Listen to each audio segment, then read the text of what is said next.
Does Ergo have some protection mechanism against the 51% against 51% attacks that should be seriously considered now that ETH is moving to POS? So why don't you start, Joe, and then Alex? I'd like to also hear your input on this. Sure. I think long term, if we look at 51% attacks, probably the best path forward is for us to really encourage the adoption of the smart pool model. Now, the smart pool model was based on the smart pools paper that came out of, I believe, the first hackathon.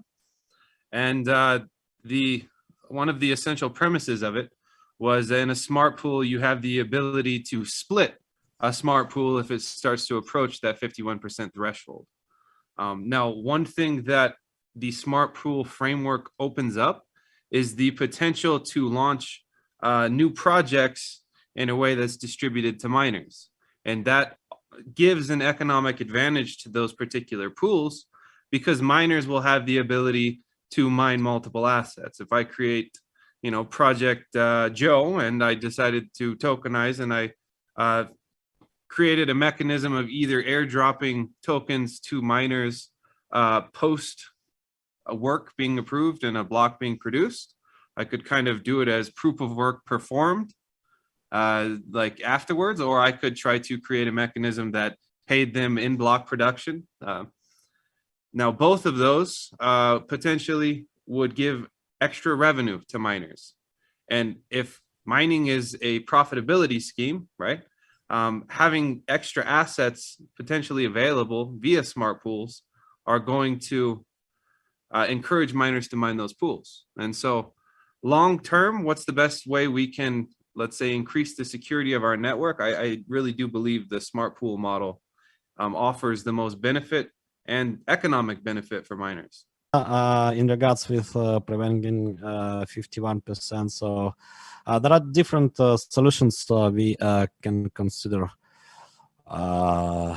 But yeah, maybe it's too early. And yeah, so I think, yeah, dynamics could be very different in Ergo, because of yeah, tokens distribution and so on. So yeah, it's very hard to say at the moment how it will play out. But yeah, I think well, Ergo could be in a very different situation from just ordinary proof of work tokens with no contracts.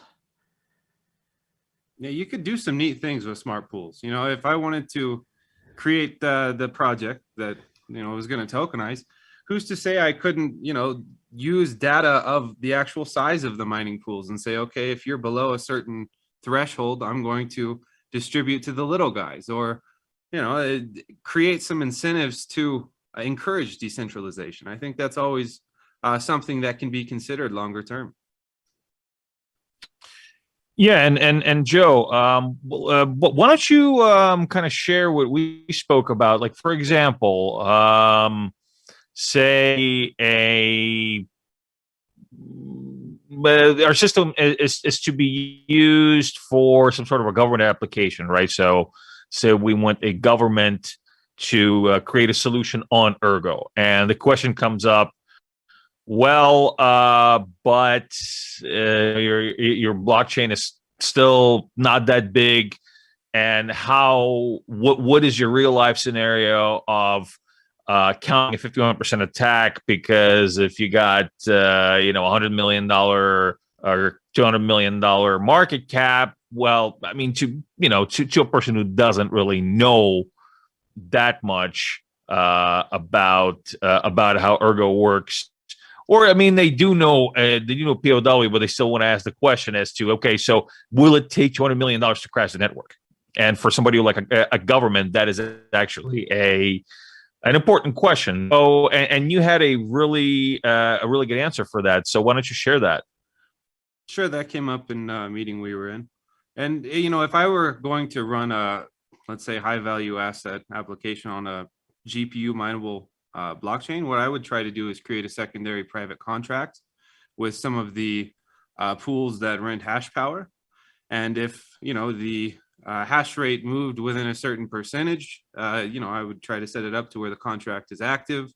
They redirect some of their mining power towards the network to offset, the growth from the larger actor, and simply set it up to where I pay the profitability difference plus a premium. And who knows, maybe you could even get someone to back that as kind of an insurance product. Potential. Yeah.